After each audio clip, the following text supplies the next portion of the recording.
Apa kabar pemirsa? Senang sekali saya Rahma Mandasari dapat menyapa Anda kembali dalam program Gurindam, bincang-bincang yang membahas masalah dan juga solusinya. Barang siapa hidup di dunia, taulah ia hanya sementara. Apabila banyak melihat dunia, tentulah banyak masalah mendera.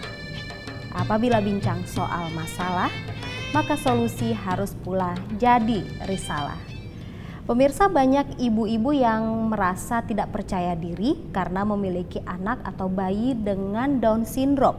Padahal anak adalah anugerah titipan yang maha kuasa kepada kita, tak terkecuali dengan anak-anak penyandang Down syndrome.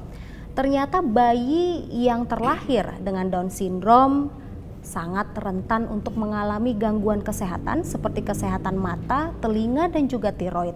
Sehingga penting sekali pemirsa bagi para ibu untuk memahami cara perawatannya agar ketika si bayi beranjak dewasa dapat mengembangkan kemampuan adaptasi sosialnya.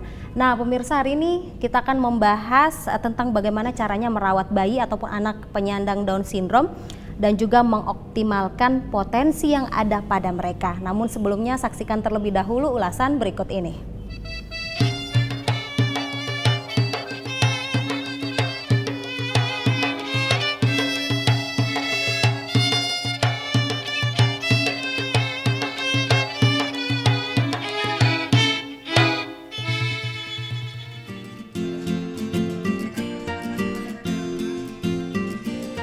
Hingga kini masih banyak masyarakat yang memiliki pengetahuan minim tentang Down syndrome atau kondisi keterbelakangan perkembangan fisik dan mental anak akibat abnormalitas perkembangan kromosom. Karena itulah orang tua, terutama ibu, cenderung tidak menerima bahkan menolak kehadiran anak dengan Down syndrome. Ketika mengetahui bayi terlahir dengan Down syndrome, banyak ibu yang mengalami trauma secara emosional dan menjadi tidak percaya diri untuk mengenalkan anak mereka ke lingkungan sekitarnya. Padahal, anak dengan Down syndrome adalah titipan Tuhan yang maha kuasa kepada orang tua yang juga memiliki potensi untuk mengukir prestasi. Hal inilah yang terus dikampanyekan oleh Persatuan Orang Tua Anak dengan Down syndrome atau POTADS di Medan, Sumatera Utara. Awalnya komunitas ini hanya terdiri dari beberapa ibu dengan anak Down syndrome yang saling menguatkan dan berbagi dengan pengalaman merawat anak-anak mereka. Kemudian POTADS diresmikan berdiri pada tanggal 28 Januari 2012 dengan 80 anggota yang aktif hingga saat ini. Orang tua juga harus lebih memperhatikan kesehatan anak dengan Down syndrome yang rentan mengalami beberapa masalah kesehatan, seperti penyakit jantung, tiroid, mata dan telinga, dan kelainan saluran pencernaan.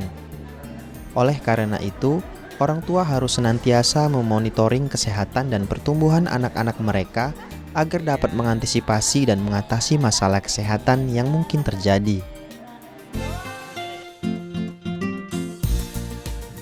Ya pemirsa, saat ini sudah hadir bersama saya Ibu Mastuana Sari, Ketua POTADS atau Persatuan Orang Tua Anak dengan Down Syndrome Medan. Assalamualaikum Ibu. Waalaikumsalam. Apa kabar? Sehat Manda. Sehat ya? Anak Ibu sehat ya? Sehat, alhamdulillah. Rizky sudah umur berapa ya Bu? Rizky sudah 12 tahun. Sudah 12 tahun dan juga pemirsa, kita juga kedatangan seorang ahli endokrinologi anak, Dr. Siska Mayasari Lubis, yang biasa menangani kesehatan anak Down syndrome. Assalamualaikum dokter, apa kabar? Waalaikumsalam warahmatullahi wabarakatuh. Apa kabar? Saya sehat alhamdulillah. Ibu-ibu ini kita bertiga adalah ibu-ibu ya, jadi concern sekali kalau bicara soal anak ya. Baik, terlebih dahulu saya ke Dr. Siska nih. Dokter, sebenarnya apa sih Down syndrome itu dan penyebabnya? Iya, jadi Down syndrome itu penyebabnya adalah penambahan satu kromosom lagi di kromosom 21. Normalnya kita manusia ini punya 46 kromosom, ya, 23 pasang kromosom, totalnya 46, 23 dari ayah dan 23 dari ibu. Nah, pada anak dengan Down syndrome ini pada kromosom 21-nya ini ada penambahan ekstra kromosom 21. Jadi punya 3. Makanya disebut trisomi 21. Oke. Ya. Nah, kelainan kromosom inilah yang menyebabkan individu yang memiliki kromosom berjumlah 47 jadinya. Oh, berarti lebih yang tadinya normal 46 Iya. kromosomnya gitu Iya, ya, Dok, jadi ya? 47 dengan penambahan 1 kromosom 21 dapat ekstra nih. Nah, mereka akan memiliki ciri-ciri fisik dan pertumbuhan yang sama dengan ciri-ciri fisik dan pertumbuhan untuk sindrom Down. Oke. Nah, jadi kelainan kromosom ini sendiri selain trisomi 21 yang murni ya, artinya dia memang menambah 1 kromosom, ada juga kelainan kromosom yang lain yang kita diagnosis dengan sindrom Down juga. Jadi yang terbanyak itu adalah trisomi 21 yang tadi udah saya Trisomi ceritakan. 21. Itu pada 90 sampai dengan 95% kasus sindrom Down. Nah, kemudian yang kelainan kromosom kedua adalah translokasi. Artinya kromosom 21-nya ini pindah ke kromosom lain. Jadi dia menempel ke kromosom lain, misalnya nempel ke kromosom 14, nempel ke kromosom 15. Nah, ini terjadi pada 4 sampai 5% kasus. Pada tipe yang ini kemungkinan diturunkan lagi, maksudnya kalau punya anak pertama Down syndrome, nanti anak keduanya bagaimana? Nah, pada tipe yang translokasi ini kemungkinan memiliki anak Down syndrome kembali lebih besar. Iya. Jadi pada kasus ini biasanya kita minta orang tua, ayah atau ibu juga ikut periksa kromosom. Oh, Kan ini biasanya diturunkan dari orang tua. Oke, berarti Down syndrome itu adalah Iya. penambahan kromosom Iya. tadi ya, yang normalnya kita manusia ada 46, tapi ini bertambah 1 begitu ya, Iya. dokter ya. Ada yang tipe ketiganya lagi, Mbak, tipe yang tipe ketiganya? mozaik ya. Tipe mozaik itu mozaik. tipe yang paling sedikit sekitar 1 sampai 2%. Jadi pada tipe ini klinisnya itu lebih ringan. Gangguan pertumbuhan yang terjadi juga lebih sedikit karena hanya sebagian sel aja yang mendapat salinan kromosom 21-nya ini. Oke. Jadi itu lebih ringan gejalanya pada yang tipe mozaik. Ya, oke. Kembali ke Ibu Mas Tuana nih, apa yang melatar belakangi didirikannya POTATS atau Persatuan Orang Tua dengan Anak Down Syndrome? Di Medan ya, di kota Medan di ini ya, Medan, Bu? Medan. Tapi Medan kita wilayahnya bisa ke Sumatera Utara atau Sumatera Utara kita apanya PIK. Sebenarnya untuk Medan, POTATS Medan ini yang dikatakan PIK, Bu Manda. Pusat Informasi Kegiatan POTATS Medan. Karena kita sebenarnya pusatnya itu ada di Jakarta. Nah, bicara dengan latar belakang, ini sebenarnya sejarahnya itu di Jakarta pertama sekali. Para ibu yang mempunyai anak Down syndrome membawa anaknya terapi. Nah, anaknya di dalam terapi, ibu-ibunya di luar. Nah, bicara-bicara, sharing bersama. Jadi disitulah terinspirasi para ibu bagaimana ya kalau kita buat satu wadah atau satu komunitas untuk ibu-ibu yang punya anak Down syndrome. Nah, itu latar belakangnya sejarahnya dari awal. Iya, itu di tahun berapa ya, Bu? Pertama sekali waktu di Jakarta? Kalau untuk di Jakarta tahun 90-an gitulah, kalau saya tidak salah. Kayak kalau untuk kita di Kota Medan itu 2005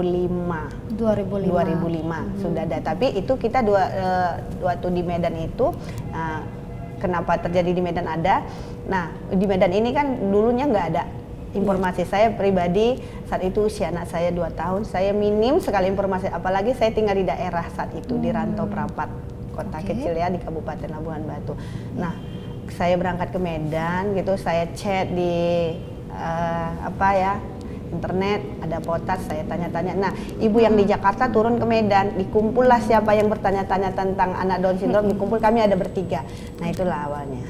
Oke, berawal dari kumpul-kumpul Kumpul-kumpul barang, pemirsa. iya. Sekarang anggotanya udah banyak ya, Bu ya? Sudah lumayan. Ada berapa, Ibu? Kalau untuk Medan aja lebih kurang 50 keluarga. Jadi kita ada nyebar, Mbak. Ini di Siantar juga mereka sudah buat cabang sendiri, PIK Siantar baru.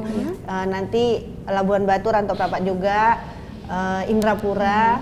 Ya, gitu. Jadi memasyarakat ya. Tapi tetap untuk informasi ada acara besar kita kumpulnya di Medan. Oke, berarti sebagai pusat informasinya nih bagi ibu yang memiliki anak ataupun bayi dengan Down syndrome. Ditahan dulu Bu Mas Tuana dan juga Dokter Siska, nanti kita lanjut lagi ngobrol-ngobrol soal merawat bayi ataupun anak dengan Down syndrome dan juga mengoptimalkan potensi mereka. Sesaat lagi pemirsa setelah tayangan yang berikut ini.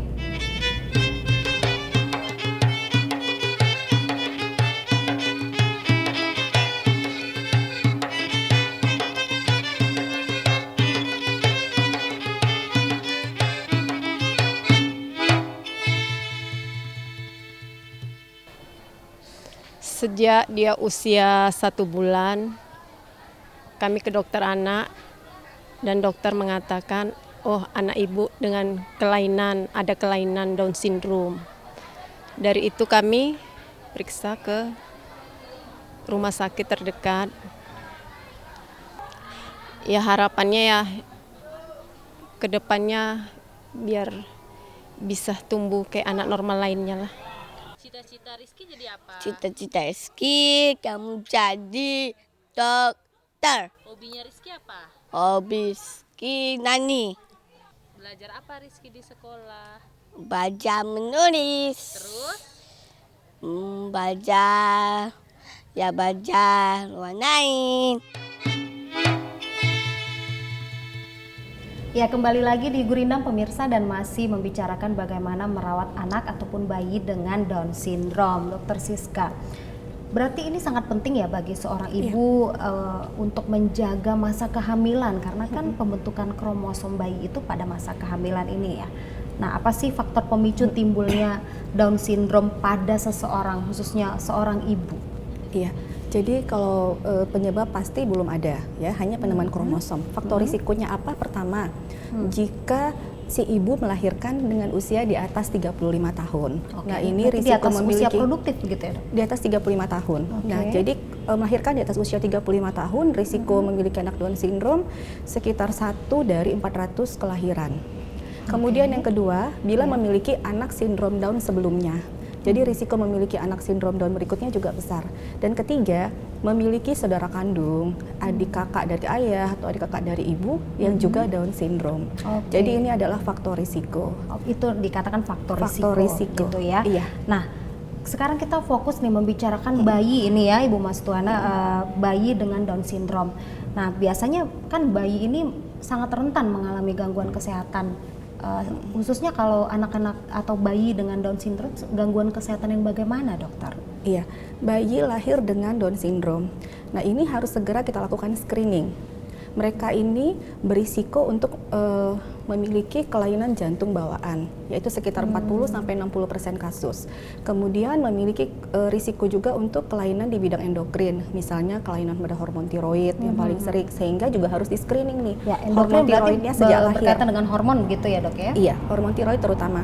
Kemudian mereka harus di screening untuk saluran pencernaannya, karena mereka juga sering mengalami kelainan pada saluran pencernaannya, bisa di penyempitan usus. Jadi banyak kelainan yang bisa terjadi. Susah buang air besar. Iya, susah buang air besar, salah satu gejalanya. Kemudian juga harus di screening apa? Mata dan telinga.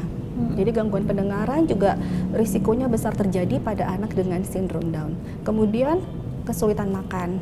Biasanya bayinya lebih sering tertidur pada minggu-minggu awal Karena kelahiran. motoriknya ya, Dok? Iya, karena motoriknya. Gangguan motorik. Ada Gangguan hipotoninya. Hipotoninya, iya. Hipotoni itu yang membuat biasanya bayi sulit untuk menghisap susu. Jadi kesulitan makan. Daya hisap. Selain itu juga disertai dengan kelainan jantung. Nah, ini juga akan mempengaruhi Sekian persen. proses bayi untuk meminum susu atau makan. Jadi pasti ada kesulitan makan. Iya. Dan ini kayaknya lebih kompleks begitu daripada bayi yang tidak menyandang Down syndrome begitu ya, Dok ya? Iya, benar. Oke, sekarang saya beralih ke Ibu Mas Tuana ini.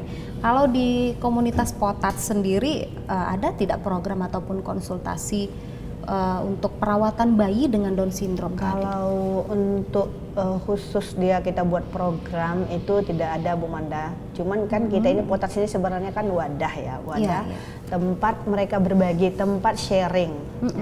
Nah, kita salah satu upaya kita itu seperti saya contohnya ada beberapa nomor handphone yang kita apakan ke Facebook, ada website itu. Nomor ini siapapun orang tua yang punya anak Down syndrome silakan menghubungi kita. Contoh di Medan itu ada nomor handphone saya. Jadi kita bentuk seperti MLMHT, multi level marketing hati. Ini menarik sekali ya pemirsa. Jadi memang begitu. bersyukur sekali ada Potats ini. Iya, Jadi sangat. kalau ada pasien yang ke praktek saya dengan sindrom Down, dia butuh informasi yang banyak, saya akan kasih nomor handphone Ibu Mas Tuana supaya bergabung ke Potats. Berarti selalu berkoordinasi nih dengan Dokter Siska iya, ya? sering sekali. Ya, Ibu Mas Tuana, perhatian dan kasih sayang ini adalah obat paling mujarab Mujarab, ya sebenarnya dok bagi anak-anak dengan Down syndrome. Nah, apa contoh nyata barangkali yang pernah dialami oleh ibu-ibu yang di-sharing di komunitas POTAT sendiri? Ya seperti begini Bu Manda, kan kalau POTAS ini kan itu saya bilang tadi, kita bicara tentang multi level hati tadi. Nah ini dia kurang percaya diri ibu. Nah, jadi kalau seperti nanti mereka itu informasi ke saya itu kan ibu ini lebih banyak nangisnya Pasti dia. karena pasti down di awal. Pada saat Nah ini dia, jadi punya dia anak terabaikan sendiri. anaknya. Jadi saya sering bilang gitu, saya sering bilang, nah ini anak Down syndrome itu, anak Down syndrome itu bukan anak sakit, anak sehat. Nih ibunya nih yang sakit ini. Kenapa kan? Secara psikologis kan gitu. Nah ibunya dulu yang kita didik. Nah, seperti saya kan makanya lebih enak bicara dengan yang mempunyai anak Down syndrome karena dia udah bermalam khusus. Contoh saya kemarin sharingnya pertama sekali sama dokter, saya itu masih kurang gitu, masih nangis gitu. Karena kan teori kan, nah, teori yang berbicara dengan teori kita, jadi bayangan kita. Nah ketika saya berbicara dengan orang tua Down syndrome, saat itu ada waktu itu Bu Noni Fadila, baru saya terbuka. Dicontohkan, nih anak aku sehat kan, baru saya Ibu percaya diri. mencontohkannya sendiri. Saya baru percaya diri, oh ada anak Down syndrome itu yang sehat. Nah gitu juga saya sekarang, kemana-mana kalau ada ibu yang nangis, ibu saya bawa Rizky anak saya. Baik, Ibu Mas Tuana Aku ada ditahan dan aku dulu ya. bisa. Iya aku ada, Iya. aku bisa, itu Oke. visinya. Ditahan dulu Ibu dan juga Dokter Siska. Pemirsa jangan kemana-mana, tetap di program Gurindam.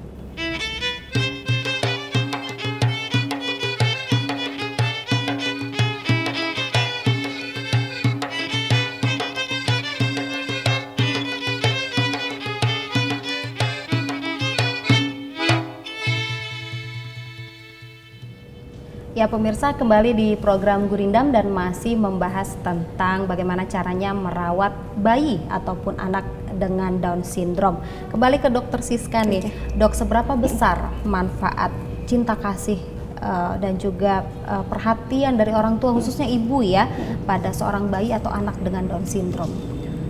Harus benar-benar memiliki semangat untuk merawat anak Down syndrome karena pada awal pasti sedih, pasti down. Iya. Itu wajar sekali gitu. Dan saya bilang sama ibu itu wajar kalau ibu menangis di awal, tapi tidak boleh larut karena anak ini butuh kasih sayang ibu. Ya kan, Iya. ibu harus semangat, harus kasih ASI. Iya. Ya, harus kasih ASI eksklusif. Kalau ibunya sedih terus, nanti produksi ASInya tidak baik, ayo anaknya kesian. Nah, jadi saya selalu kasih semangat dan itu bagian dari stimulasi ya Mbak. Jadi harus melibatkan seluruh anggota keluarga, ibu, ayah, kakaknya, mungkin ada nenek yang di rumah, semuanya harus memberikan stimulasi kasih sayang yang full untuk anak. Jadi ibunya harus semangat. Ya, Iya. screening bayinya di awal untuk kalau ada kelainan bawaan. Kalau ada kelainan bawaan ditemukan pada saat awal, segera diterapi. Iya. Supaya tidak jadi masalah di kemudian hari. Dan kalau tidak ada kelainan, berarti ibu membesarkan anak ini dengan cinta kasih, seluruh keluarga memberi dukungan, memberi support, tidak boleh disimpan di rumah.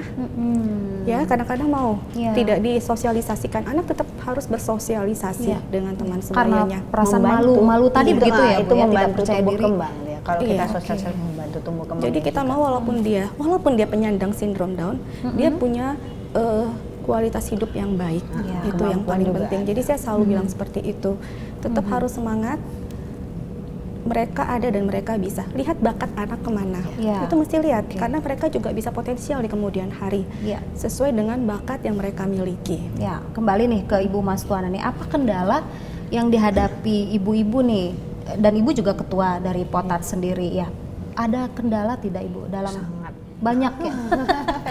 Sangat sekali. banyak kendalanya, terutama kita dari daerah Bu Manda. Kalau kita di Medan ini kota besar udah lengkap semua, tempat terapi ada ya. Termasuk informasi, arus Iya, informasi begitu ya. masih lengkap dan kalau di daerah itu sudah sarana kurang, informasinya kurang, udah gitu pengetahuan ibu tentang itu juga kurang. Informasi salah mungkin ya Bu ya. Sangat sekali informasinya salah. Jadi masyarakat juga tidak menerima Ibu Manda, mereka menganggap itu anak kutukan, idiot dan segala macam. Iya. Jadi itu permasalahan sangat besar. Jadi kita sudah berupaya dari POTAS mensosialisasikan ini. Iya. Sangat ke daerah kita kasih slide apa semuanya bahwa kita kumpul jadi satu, bahwa Down syndrome itu bukan idiot, bukan kutukan. Mereka adalah amanah yang sangat spesial, dititipkan kepada ibu yang spesial. Iya, kepada ibu yang spesial, orang tua yang spesial. Kembali ke Dokter Siska, apa harapan dokter dengan kemajuan POTAT di Medan? Saya sangat bahagia karena yang ada di Potas ini ibu-ibunya seperti Ibu Mas Tuana ini hampir semuanya. Jadi bukan hanya Ibu Mas Tuana, semuanya seperti ini, semuanya semangat. Saya senang sekali. Jadi pasien atau anak yang berada di daerah itu kalau bisa bergabung dengan Potat, saya senang sekali karena mereka pasti akan dapat informasi yang benar.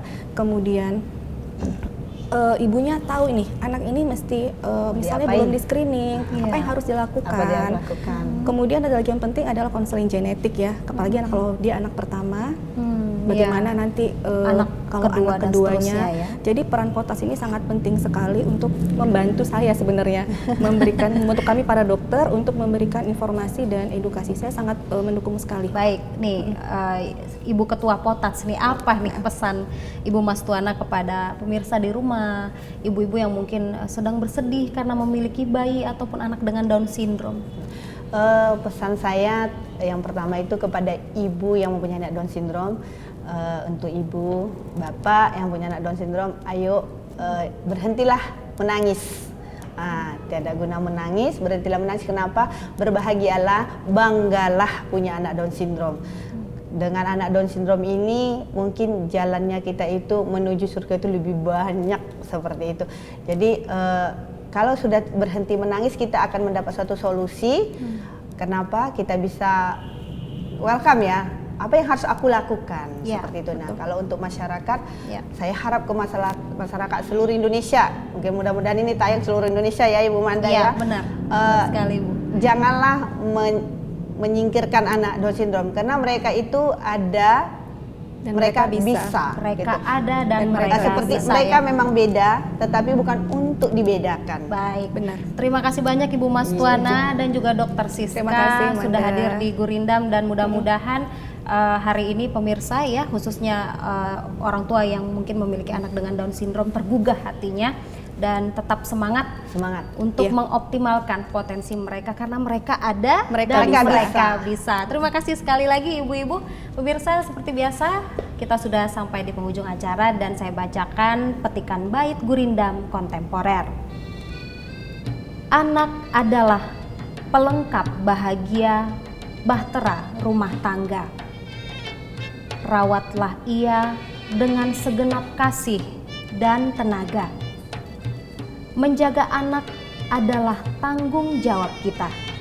Penuhi kebutuhan dunia dan ukhrawinya. Saya Rama Mandasari undur diri, semoga bermanfaat pemirsa. Sampai jumpa.